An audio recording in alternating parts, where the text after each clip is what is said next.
Hey, you need to start smoking crack. Yeah. Two skanks in the ride, stay alive, stay alive. This ain't fucking half time. Why these niggas switching sides? Oh well, shit happens. Life's a bitch. He fights Conor. Because it looks like it's gonna happen based on what Conor did. You saw what he did with the bus and the dolly. Yeah. What did you make of that? First of all. I think Conor went there for a fight to cause up some drama. I don't think he went there to. I think it went further than what he thought it would. I think he threw the dolly, and I think he bust a window and hurt people. I think he was ready to build up the biggest fight in UFC history, and he went there with that intention. But I think it went too far. I think it went a little too far, and he didn't even expect it to go that far. And you know, if they do fight, who do you like on that one? So styles make matchups. People try to do MMA math where they say, oh, well, Ed, you beat Conor, so there's no way you can beat Khabib. But styles are matchups. So I think if Khabib does not correct the mistake of sitting back with his chin back and going to the side, Conor's going to put his lights out with that left hand pretty bad, pretty quickly. So he needs to correct that mistake, and he needs to learn to relax in the pocket and know that he's safe. Until he does that, he's always in danger of getting beat by a guy with knockout power like Conor McGregor. But Conor McGregor on his back, I don't feel like he has look from the past, looking at everything, I don't feel like he has a strong spirit for fighting on the ground. So some guys have a real strong spirit. They can stand up all day for 5-10 rounds as long as they're standing up. But when it goes to the ground, their spirit weakens. So I don't think Conor has a strong enough spirit to be able to withstand Khabib's ground attack over and over and over and over. So I'd have to give the edge to Khabib because I feel like there will be takedowns and Conor will not get up, and I don't know if he has the spirit to stay in the fight with a ground fight where Khabib is controlling 15 to 20 minutes of a 25-minute bout. So I'd have to give the edge to Khabib. The way of his legacy. I mean, his legacy shouldn't be a boxing match where he was TKO'd by the greatest boxer ever. That's fucking stupid. Yeah, I know. His legacy should be the next fight after Eddie Alvarez. Yeah, I know what you mean, man. I know what you mean. Eddie Alvarez was a masterful performance. He's been smashing beasts. Yeah. He's been taking 2 belts. Yeah. He's just a regular guy from Ireland. He comes to America and he just lives the American dream. He done things nobody's done before. Yeah. So it's terrible. It's terrible to see all this shit happen. Yeah, because I'm saying that all these things that are happening, it's bad for him. Yeah, of course. It's not just bad for the sport to let him get away with it. It's with bad for him. With all this happening, you don't even think of what he's been doing in Octagon. Right. Exactly. I mean, just think about setting him up with Khabib. Having that fight.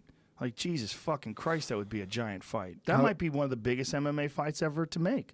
Him versus Khabib? Yeah, Khabib is, what's his record, 25-0? 26 now. 26-0. 26-0. That's amazing. And he's barely tested. Yeah. He barely gets tested. Yeah, that's amazing. You see one little flaw in him, you get all excited. Yeah. Because like, ooh, look, he's keeping his chin up. Who do you think win that fight?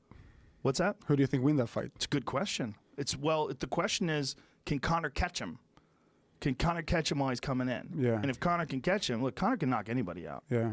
I mean, look, you see what he did to Eddie Alvarez. You see what he did to Aldo. Nobody had ever done that to Aldo before. That's the best strikers in the division. Yeah. And what Conor has is incredible precision and the ability he's so fast. So fast. His speed, his angles, he moves, create an angle, and he just counter the shit out of the guys, and yeah, that's all he needs. He also moves unusual. He moves almost like a karate guy. Yeah, he does. Like wide stance, but then knocks you out like a real pro boxer. Like the only thing I'm doubting on Conor. Yeah, he's the best striker and all of that, but does he have the conditioning for Khabib?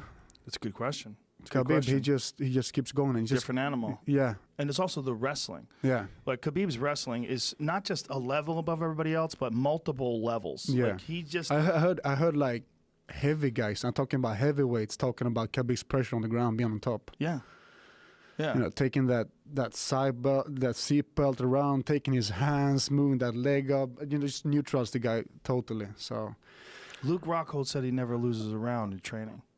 Oh, he said he doesn't lose a round. I thought they were just going to go straight with the Tony versus Conor. Me too. It's smart for Conor to sit back on that. Might as well. You know, he's going to lose versus Tony for sure. I mean, think? Yeah. I don't see no way he beats. I just don't see him beating Tony Ferguson. You see him beating Khabib? I see him beating Khabib a lot easier than Tony. Wow, I disagree. You know, a lot of people say that. A lot of people are high on Khabib. I don't know, man. I just You've been calling Khabib out since I've been calling Khabib out for years, bro. Years, bro. You just see holes in his game? They know. You know, I know his manager real good, Ali. Really? They know. I got the juice for him. So I'm on his head. As soon as you know, he does good. He picks the right matchups for him. He's had good matchups. I'll give you that. Khabib's got a lot of holes in his game. You know, his footwork's terrible. His striking is terrible. But his grappling is it's brutal. It's tough. But you just have to keep moving. You have to keep moving. You gotta not let him settle. I think that's what Tony's gonna do. I think Conor would sleep him. I think he would sleep Khabib. Damn. See, I mean, I'm going out on a limb here. I hear you. He sleeps Khabib. He stands a much better chance versus Khabib than Tony. I like his chances more. They're both tough fights. He'll probably be an underdog in both the fights. But I think against Tony Ferguson, Tony does get hit. Tony will play that game and will take, a chance with striking with Conor, which is, those first 2 rounds are going to be a doozy for Tony. Khabib really doesn't mess with it. He's just going to shoot right away or get an underhook on Conor. And then he gets nasty on the ground. But I think the difference is that Tony kind of approaches the fight knowing he's going to get hit. Yeah. Even when you hit him clean, he still rolls with it a little bit. He's got that experience through boxing and through a lot of years of kickboxing, you could tell. It seems when Khabib gets hit, he doesn't really expect it. He's just trying to push forward. Those are the punches I think that sting you a lot more. You see Khabib will stop in his tracks because he's coming straight forward. And against somebody with a left hand like that, I don't know. I like Tony's style a little bit better for it. Tony's a little more elusive. Even though Tony does get hit, he moves well with the punches. He has better distance control. And then also be forget too, if the going gets rough for Tony, he can wrestle. Yeah, exactly. He can wrestle. He can wrestle really well from the bottom too. He did a lot of sneaky things from the bottom that you just don't see anybody else doing. So I think that's the fight to make right now, if anything, because Conor's going to sit out on it. Conor's going to be smart. Make Tony versus Khabib. Winner fights Conor. And then you think Conor fights again? And then I'll whoop Conor's ass at the end of this year. You think Conor fights again? Absolutely. Yeah. 100%. Yeah, for sure. 100%. I don't see why people were even saying that he wasn't. Yeah. You got $100 million. You can blow through that shit quick. Oh, yeah. You can blow through that shit quick. Yeah, he like the IA. Like, boy, he be moving. Depending on what you like. Yeah, he likes to move. And the man's only, 27? No, he's 29 now. 29? Yeah. All right. Well, how old are you?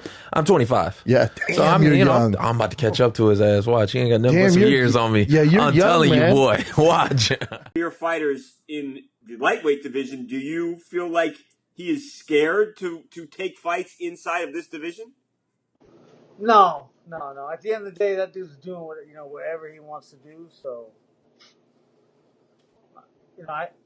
if you're paying, I don't even think any of us fighters in this lightweight division really care about him. As long as he is not the champion anymore, not holding up a division, I don't think any of us really give a shit. He could fight George St. Pierre. He could go fight Nate Diaz. At 3 different weight classes. Maybe all 4 of them could fight each other at the same time. Who knows? Dude? He's he can do what he wants, and I'm just gonna keep. Like I said, I define my path. I have to focus. At the end of the day, I want the legitimacy of this sport to come back, but I want to fight the best. I want to go through the best, and then I want to be recognized as the best, or fail doing that, fail trying. So that's what I'm here for. The fan in me talking. When I hear you're fighting, that's something I know I'm not missing, because you're going to just see a great fight, and I think that's how all the fans feel. Honestly, like you're a guy that people want to watch. Yes, for sure. And if you've never watched it, people are telling you to watch me fight, because humans recognize effort. I give max effort every single time. I give max effort in my preparation, and I just go in there and put it on the line. And I'm excited to fight in front of my fans. You guys are gonna be hearing crazy Gaethje chant. It's gonna be like Kung Lee and Bloodsport. Hopefully I can knock him out, get up on the fence, and be a little be one of my dreams. That's one of my dreams come true. So we'll see how it goes. X is the real Hawaiian warrior. Conor is a little European punk. You know what I'm saying? Like little Irish punk. You know, it's like you can't like it's like men and boys. And Max, he's with the men. Conor was the boys. You know, he talk. I look good. I'm like Burger King model. You know, buy my sandwich, buy my chicken. You know, why you wanna fight with a bear like Khabib? He gonna kill him. You understand? He 100%. He's not real fighters. He only fight when he know he can win. Now he can stick to his Burger King commercials, save bet, maybe he can do Victoria's Secrets, some stuff, you know. But it's okay. Max is a roof. Max is a man.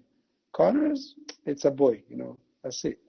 When you heard the news, you got on the phone, called Dana, and told Dana, "We want Conor," and then they couldn't. The UFC couldn't reach Conor. I said, like, I don't call him Dana these days. He's my nephew. Oh, nephew. I call my nephew, and he say, "Oh, Dana's not available. His phone is not charged. He lost his charger. He's in Syria." Started a whole bunch of bullshit. But hey, Dana's my guy. You know, I give him passes all the time, and he give me passes too. And I understand. Hey, this is his stepson. You know, he has to protect him. You know who's Conor's daddy? Who? Habib is his daddy, and he's so afraid of his daddy. You understand? But you know, Habib is my brother, and I'm his uncle. That make Habib is his daddy. And this motherfucker is so afraid of his daddy, but he know his daddy is a half man, half bear, and he have an eagle claw, and that's why he don't want this. It's okay, brother. It's a shame, brother. All Irish people I know tough as fuck. He's the only soft Irish I know. Soft.